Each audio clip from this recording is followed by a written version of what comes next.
இது 8 மணி மேஜிக் கேளுங்க. ஓய் பாப்பு, என்ன வெக்ஸ் ஆகி உட்கார்ந்திருக்க? என்னாச்சு? ஓ அப்படியா, சரி விடு, சரி பண்ணிடலாம். அது ஒண்ணும் இல்ல. அது பேசுறது எனக்கு மட்டும் தான் புரியும். என்ன சொல்லுதுன்னு கேட்கலாமா? 2 பேரு ஒரே ப்ரொஃபஷன்ல ஒரே வீட்ல இருந்தா தப்பா? ரெண்டும் ஒரே மாதிரி கிறுக்கா இருந்தா தப்பா தானே ஆகும். அந்த பாப்பா பேரு ஃப்ளோரா. அவளுக்கு வெறும் 2 வயசுதான். அவங்க அம்மா அப்பா 2 பேருமே இன்டர்நேஷனல் லெவல்ல ப்ரொஃபஷனல் ரைட்டர். அம்மா கல்யாணத்துக்கு அப்புறம் காலையிலயும் ராத்திரிலயும் ரொமான்டிக் லெவலா எழுதி தரல. அங்க அவளோட புருஷன் சூப்பர் ஹீரோலாம் பத்தாது, என்னோட இமேஜினரி ஹீரோ தான் நெக்ஸ்ட் காமி புக்ல ரிலீஸ் ஆகணும், வைரல் ஆகணும்னு சொல்லிட்டு ஒரே போராட்டமா இருக்கு வீட்டுக்குள்ள.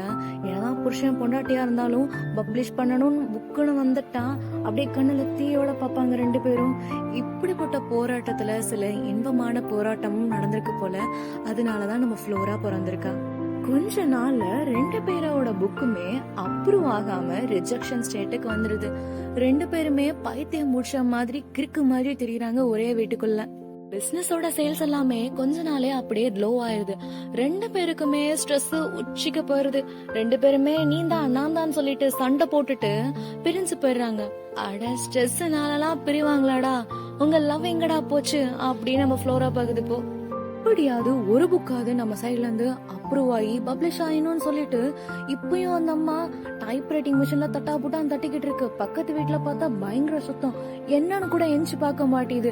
ஆனா நம்ம ஃப்ளோரா என்னவா இருக்கும் சத்தத்தை கேட்டு தட்டக்கா புட்டக்கா நடந்து போய் எட்டி பார்த்தா பக்கத்து வீட்டு ஆன்டியோட மிஷின், வேக்யூம் மிஷின் மேல் ஃபங்க்ஷன் ஆகி சும்மா சல்லு புல்லுன்னு சுத்திக்கிட்டு இருக்கும். எங்க அப்பாவோட நிறைய சூப்பர் ஹீரோஸ் புக்கெல்லாம் பார்த்து பார்த்து இந்த ஆண்டி சூப்பர் ஹீரோ வந்துட்டேன்ல, இனி எப்படி பாடுறேன் பாரு அப்படின்னு சொல்லிட்டு பெரிய மனுஷி மாதிரி அவளும் போறா. ஆனா அந்த வேக்கம் கிளீனர் வேகமா வந்து ஒரு பெரிய ஆலமரத்துல இடிச்சு மேல இருந்து ஒரு அணில் கீழே விழுந்துருது. கையில பழத்தோட. அட செவன், என்ன நான் சாப்பிட்டுட்டு தானே இருந்தேன், எவன்டா அவன் அப்படின்னு பார்த்தா வேக்யூம் கிளீனர் அது ஒரு குப்பை நினைச்சிருச்சு போல. சல்லுன்னு உள்ள எடுத்துருச்சு அணில. சட்டுன்னு ஃப்ளோரா பார்த்து எடுத்துடுறா. அணிலு மயங்கி போயிடுச்சு. டக்குன்னு சிபிஆர்லாம் கொடுத்து எப்படியோ காப்பாத்திடுறா ஃப்ளோரா. பாருங்க இந்த குழந்தைக்கு எவ்வளவு அழகான மனசு இருக்குன்னு. இந்த குழந்தைக்கு அந்த அணில வளர்க்கணும்னு ஆசை. அவங்க அம்மா கண்ணில் பட்டா செமையா டென்ஷன் ஆவான்றதுக்காக வேகமா தொத்தக்கா பொத்தக்கா நடந்து போய் அந்த அணில அவளோட ரூம்குள்ள ஒளிச்சு வச்சுக்குது. இந்த அணில வெளியே வந்தா சூப்பர் ஹீரோ உன்னை சும்மா விட மாட்டேன். அந்த அணில் குட்டிக்கு பசிக்கும்னு தான் வீட்டுல இருக்க பீனட்ஸ் எல்லாம் எடுத்துட்டு வந்து அணிலுக்கு குடுக்கறேன். அப்பதான் அவளுக்கும் தெரியுது பசிக்க ஆரம்பிக்குதுன்னு. கொஞ்சம் பவுல்ல சாப்பாடு அவங்க அம்மா குடுக்கறாங்க. அது கொண்டு வந்து அணிலோட உட்காந்து சாப்பிட போறா. ஏ அணில் குட்டி, இனிமேல் என்ன விட்டு போகவே முடியாது தெரியுமா அப்படின்னு சொல்றா. உடனே அப்பதான் முறையா அந்த அணில் அவகிட்ட பேசுது. இங்க பாரு ஸ்வேதா, சிச்சி உமா தானே நீ? சரியான பிளேபாய் அணிலா இருப்பியோ? என் பேரு ஃப்ளோரா. உடனே அப்பெல்லாம் சொல்லக்கூடாது, என் கதையை கேளு. என்னை துரத்தி ஒரு போலீஸ்காரன் வலை வீசி தேடிக்கிட்டு இருக்கான். நான் தப்பிச்சு உன் கையில மாட்டிருக்கேன். இப்போ என்னமோ நோயை பரப்ப போறேனா? என்ன பார்த்தா நோயை பரப்புறானேன்னு மாதிரியா தெரியுது. நான் ரொம்ப பசக்காரன் தெரியுமா? இது உலகத்துக்கு புரியல, உனக்காவது புரியுதா? இங்க பாரு, இனிமேல் உன் பேரு ஒலிசஸ், அதனா ஆனல்னு. என்னது ஒலிசஸா? கம்முன்னு சாப்பிடு அப்படின்னு ஃப்ளோரா சொல்லுது. உடனே 2 பேரும் சாப்பிட ஆரம்பிச்சிடுறாங்க. இந்த ஃப்ளோரா ரொம்ப பெரிய மனுஷி மாதிரி டிசிப்ளினா டீசென்டா சாப்பிட்டுட்டு இருக்கா. அண்ணில பாத்துட்டு, ஐய நீ என்ன குழந்தை மாதிரியா பிஹேவ் பண்ற? எனக்கு தெரிஞ்ச ஒரு அண்ணா ஒருத்தர் இருக்காரு, அவரு உங்க அப்பா அம்மாவோட ஒரு பெரிய ரைட்டர்.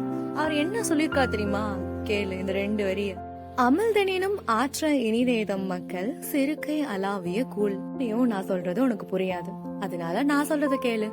பவுல்ல இருந்து கொஞ்சமா சாப்பாட்டு எடுத்து கையில 2 கையால பெசஞ்சு உன் கண்ணத்துல அப்பிக்கும். ஏ ஒலிசஸ், எங்க அம்மா பார்த்தா திட்டுவாங்கடா இப்பெல்லாம் பண்ணா. அவ ரைட்டர் தானே, உனக்கு கவனிக்கல, நான் கவனிக்கிறேன்ல, கம்முன்னு பண்ண அப்படின்னு சொல்லுது. கையில குழைச்ச சாதத்தை கண்ணத்துல அப்பினதுக்கு அப்புறமா உன்னோட தொப்பையில அப்பிக்கோ. தொப்பையில அப்பிட்டு திரும்பவும் பவுல்ல இருக்க சாதத்தை திரும்பவும் குழைச்சு கொஞ்சமா அள்ளி உன் வாயில வைக்கணும். வச்சுட்டேன் ஒலிசஸ், இப்ப முழுங்கிறவா? ஏ முழுங்கிறாத, அப்படியே கண்ணை மூடிக்கோ, நாக்க வெளியே நீட்டு அப்படின்னு சொல்லுது. நாக்க வெளியே நீட்டினோட தன்னோட வாயால அந்த சாதத்தை கவ்வி எடுத்து தின்றுச்சு. அடக்கிருக்கு ஒலிசஸ், பவுல் நிறைய சாதம் இருக்கும் போது என் வாயில இருக்க சாதம் தான் வேணுமா?